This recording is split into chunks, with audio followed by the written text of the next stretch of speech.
National Economic Council endorses recommendations of Ministry of Livestock Development on addressing crisis caused by current system of animal husbandry.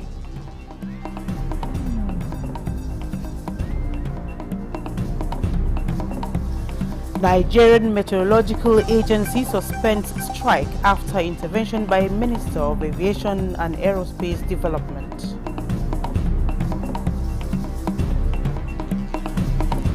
Latecomers miss out as 2025 Unified Tertiary Matriculation Examination commences. Go to your center a day before. Talk to them. They can make provision for a place where you can stay.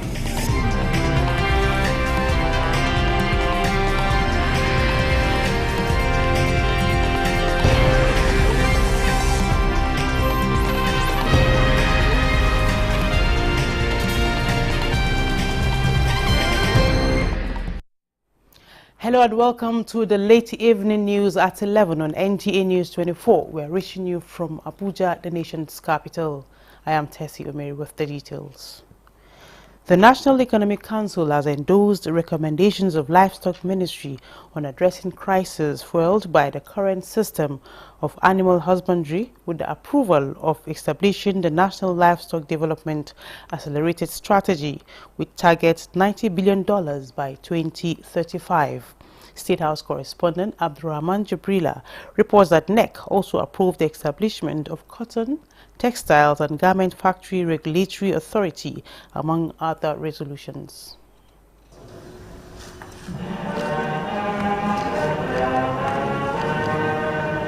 This is the 149th meeting and the second in the year 2025, chaired by Vice President Kashim Shettima. The recommendations were approved after a presentation on acceleration strategy on livestock growth by Minister of Livestock Development. Especially the focus on addressing the crisis fueled by the current system of animal husbandry in the country. Council also urged the active participation of the sub-nationals and the private sector in operationalizing the priorities of the ministry's presentation on modern livestock production. Council emphasized the fact that we cannot continue to live in the past and we must now work towards modernizing livestock production in Nigeria. NEC also approved proposal to establish National Cotton, Textile and Garments for coordination and revitalization of cotton industry in Nigeria. Council considered that to make it more functional, that their proposal for a public-private partnership where government will partner with the private sector to put this sector back to order.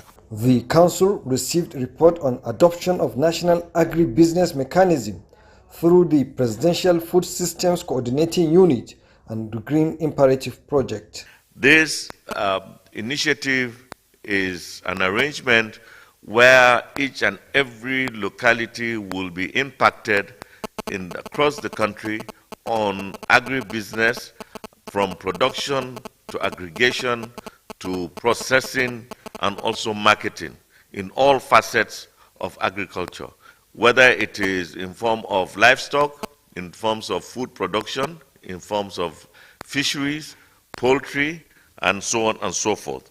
Report on Technical and Vocational Education Initiative and Skills Training was also received by the Council, urging state governments to key into the initiative to open opportunities for the targeted Nigerians to become employers of labor. And the Federal Minister of Education came up with the initiative of technical and vocational education for our youth, so that our youth will have skill acquisition in the various sectors. The Minister has already identified all the various technical schools owned by the federal government, and they have worked on equipping the schools, and they are working now on ensuring that there are enough technical teachers in order for the program to be successful. The Council also announced State of the Federation account as at April 2025. Stabilization account stood at 63,535,000,000 835,786.60, while the balance in the excess crude account ECA, which is domiciled in dollars, is 473,754.57. The council observed a minute's silence for those that lost their lives in the recent killings across the country. From the State House, Abraham Jibrila, NTA News. The staff of the Meteorological Agency, NIMET, have announced the suspension of their strike, which was initiated due to concerns regarding welfare and working conditions. The NIMET union representatives announced the suspension on Thursday night, extending until May 13, 2025, pending the outcome of Minister of Aviation Festus Keyamo intervention regarding the raised issues. This decision came at the conclusion of a critical meeting convened by the minister with leaders of the concerned unions, including the National Union of Air Transport Employees and the Association of Nigeria Aviation Professionals. Following the meeting, Comrade Abba Ocheme, National Secretary of the union, confirmed the decision. In response, the minister expressed empathy for the affected workers and committed to finding lasting solutions to their concerns. As part of immediate actions, he announced a personal intervention through formal communications to both the President of the Federal Republic of Nigeria and the Minister of Finance, aimed at expediting the resolution of urgent financial issues. This will also include establishment of a ministerial committee headed by the Permanent Secretary of the Ministry to engage with the National Salaries, Incomes and Wages Commission and the Federal Ministry of Labour and Employment to address issues related to subsistence allowances and other related matters. And IMF is calling for focused attention on urgent challenges facing Africa.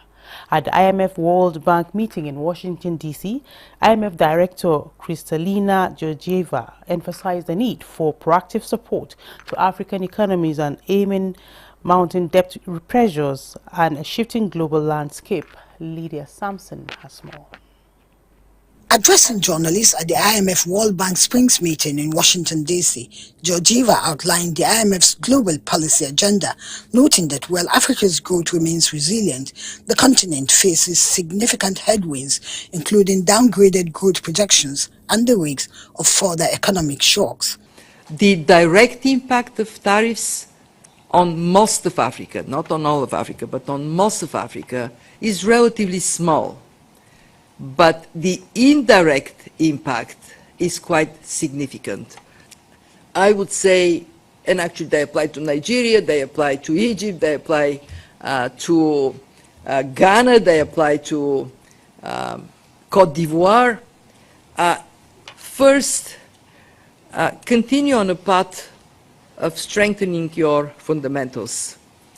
There is still a lot that can be done on the fiscal side to have strength, as I was talking about ASEAN, to have the buffers for a moment of shock. She stressed IMF's commitment to being more active in debt restructuring, responding to calls from African nations for enhanced technical assistance and fairer representation within global financial institutions. She is of the view that Africa's growth shows some resilience amidst various shocks, noting that the abrupt change in the global economic landscape has disrupted this growth trajectory. Georgieva warns that setbacks could reverse hard-won gains in inflation control and debt stabilization. The IMF chief also underscored the importance of integrating Africa's natural capital into economic planning, aligning with high-level events at the meetings, focused on valuing the continent's green wealth and accelerating development in a multipolar world. Georgieva's message was clear. Africa's future depends on bold reforms, increased investment, and global cooperation to secure inclusive and sustainable growth. The press briefing also focused on the fund's global policy agenda, which outlined the key challenges facing the global economy, emphasizing persistent uncertainty, uneven growth, and the need for resilient policy action. She called on member countries to finish the job of taming inflation and rebuilding fiscal buffers eroded by the recent economic and financial crisis. From Washington, D.C., Lydia Sampson, NTA News. The Minister of Regional Development, Abubakar Momo, has emphasized the need for regional commissions to innovate strategies that will bring about effective development, especially to regions affected by insurgency, banditry, and communal conflicts. The minister stated this at an interactive session with North East Development Commission in Abuja. Ilyasu Ali Yakubu has details. In destruction of lives and property occasioned by insurgency, banditry and communal conflict in most parts of the regions. As a result of this development, the federal government saw the need to establish regional commissions to directly develop these regions through rehabilitation, recovery and building of critical infrastructures to rekindle the hope of the people. This interactive session with the Ministry of Regional Development and the Northeast Development Commission is strategically initiated to streamline areas of focus in the development of the regions. The Regional Development Minister maintained that the ministry will work hard to give Nigerians the reason to smile by working with the regional commissions. That with the creation of 7 development commissions charged with the responsibility of delivering infrastructure to Nigeria, it is expected that the best must be seen to have come out from this regional ministry. The Managing Director and Chief Executive Officer, Northeast Development Commission, Mohammed Gwani Al-Khali, expressed confidence in the Commission's desire to complete the master plan initiated to change the narrative in the Northeast. All of what we have said earlier is based on the master plan. We have also zeroed out the master plan, which is the guiding document for the Commission. That's why we have continuously progressed systematically, and we are going on according to plan. In order for every region to benefit from this agenda, the federal government has established 4 more regional commissions, which are North Central, Northwest, Southwest, and Southeast Development Commission. In Abuja, Ilyasu Ali Yakubu, NTA News. Minister of Steel Development, Abubakar Shuaibu Audu, has performed groundbreaking ceremony for construction of a steel plant worth about $400 million in Ogun State. The minister, who performed the function during a visit to the state, says the investment is a result of the administration's effort to get all stakeholders involved in revamping the steel sector. Ekene Ndulue has more. The steel plant, a private sector project, is expected to produce hot-rolled coil, reducing Nigeria's $4 billion annual steel import bill, strengthening the nation's foreign exchange. The minister reiterated that federal government is keen on encouraging private sector players as a means of getting Nigeria to harness potentials in the sector. Shuaibu Abubakar Audu notes that steel is the backbone of Nigeria's industrialization as federal government targets a $1 trillion economy by 2030. The minister also made case for local production of military hardware at the proposed military industrial complex in Ajokuta. This was during his visit to some indigenous manufacturers of military equipment in Ogun State. He says these will help improve security situation in the country. Ekene Ndulue, NTA News. Let's talk education. The 2025 Unified Tertiary Matriculation Examination (UTME) has officially commenced across Nigeria, with over 2 million candidates participating at various accredited computer-based test (CBT) centers nationwide. Correspondent Olayika Ojo reports that the examination began as scheduled at all accredited CBT centers in Abuja. At a CBT center in Maitama, Abuja, candidates arrived early, particularly those slated for the 7 a.m. session. The process went smoothly with no major hitches reported. And the first time I wrote, I did not do well, so I was looking to put in more effort this year to do well. So when we started the exam, I saw a lot of questions, and I saw questions that were relatable. I didn't really explain anything about the system. It was actually working well. One notable challenge observed was self-induced, as a number of candidates arrived late and consequently missed their examination session. For a place where you can stay. Otherwise, then go as early as possible so that you don't miss the exam. You're watching the news at 11 on NTA News 24. The news returns in just a moment. Do stay with us.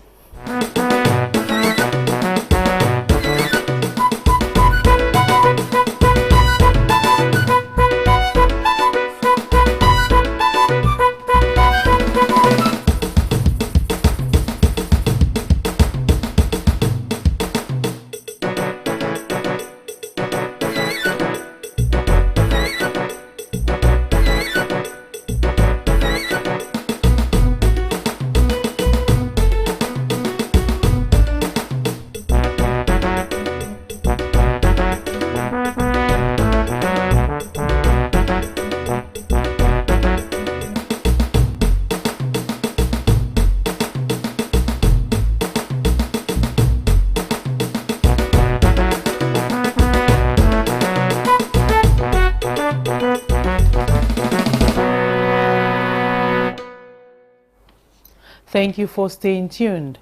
House of Representatives Committee on Maritime Safety, Education and Administration has pledged legislative support towards amending obsolete laws, particularly the review of the Cabotage Act. Leader of the committee, during an oversight visit to the Nigerian Maritime Administration and Safety Agency NIMASA, lauded the agency for the Deep Blue project, which has contributed immensely to the 0 case of piracy recorded in the last 3 years. Joel Popola completes the report. The oversight visit by the House of Representatives Committee on Maritime Safety, Education and Administration is to deepen synergy towards sustaining the positive rating of NIMASA by the International Maritime Organization and identify grey areas for urgent intervention. One major area of interest during the oversight was the Deep Blue project in the Regional Maritime Rescue Coordination Center, which has ensured round-the-clock surveillance on Nigerian coastline, including the Gulf of Guinea. With Nigeria's maritime domain accounting for 50% of maritime activities in the West African region, this system monitors vessels on Nigeria's territorial waters and beyond, generating real-time reports and escalating to appropriate authorities when necessary. The committee also visited as well as the Center for Environmental Protection with facilities to ascertain pollution to protect the aquatic ecosystem. The issue of the obsolete laws that he mentioned, and I know as a house we are going to work on that. I don't think we even have up to 5% of Nigerians owning vessels. But with the recent approval of the Cabotage Fund, which is domiciled in CBN, it is the duty of NIMASA to draw up a plan and implement that. I know very soon, once that is done, it will create more employment. NIMASA DG Dayo Moberola says the Cabotage Vessel Financing Fund will soon be operational, adding that the ripple effect will positively impact the marine and blue economy. Once we start it, before the end of this year, by God's grace, it will be revolving and it will be just continuous over the years. We are still insisting that we want single digits interest rates because we want our shipping companies, our vessels to be able to compete. Earlier at a briefing at the headquarters of NIMASA, the Director General briefed the committee and its achievements over the years. In Lagos, Joel Ukbola, NTA News.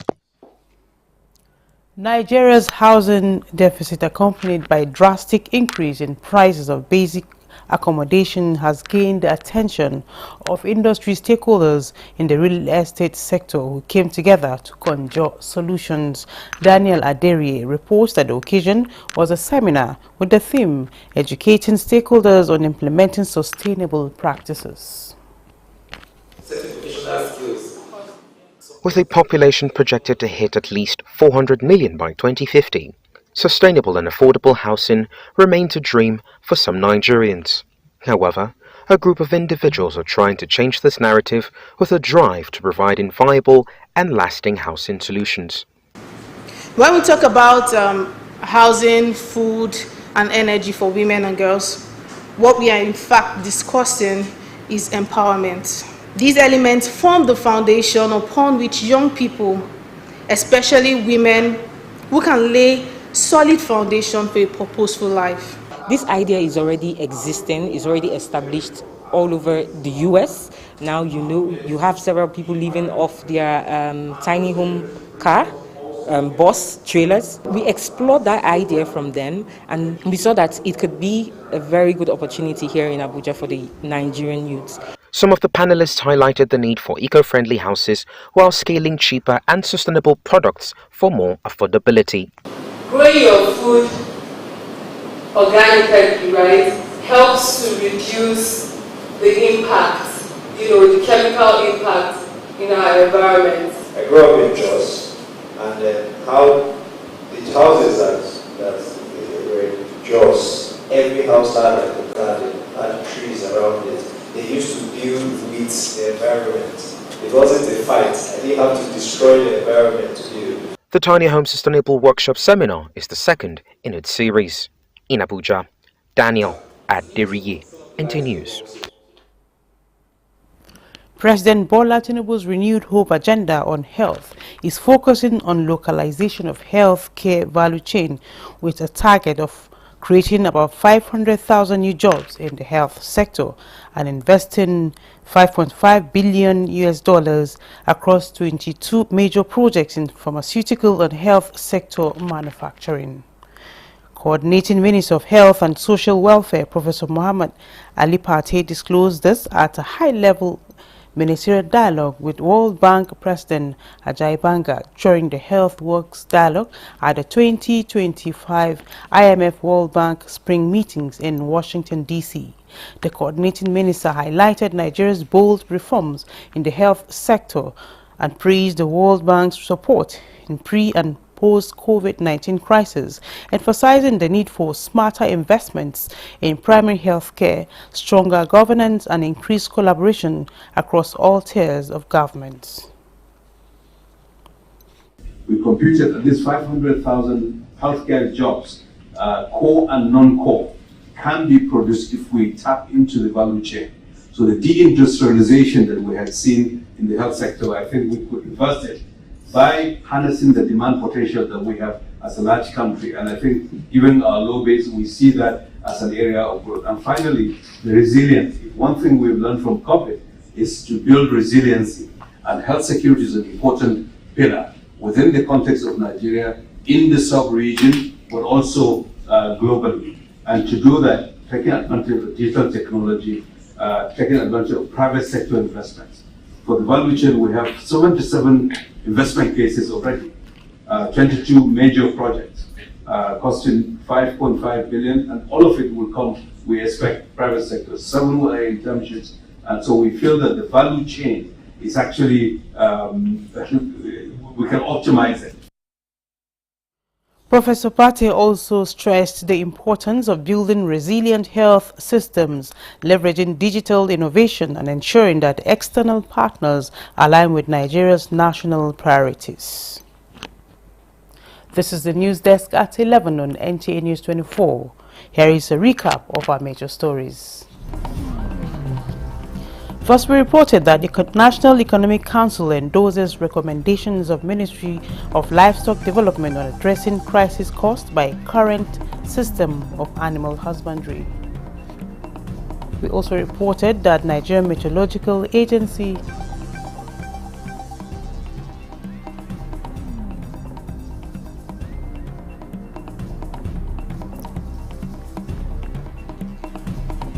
latecomers miss out as 2025 Unified Tertiary Matriculation Examination commences. As possible, so that you don't miss the exam.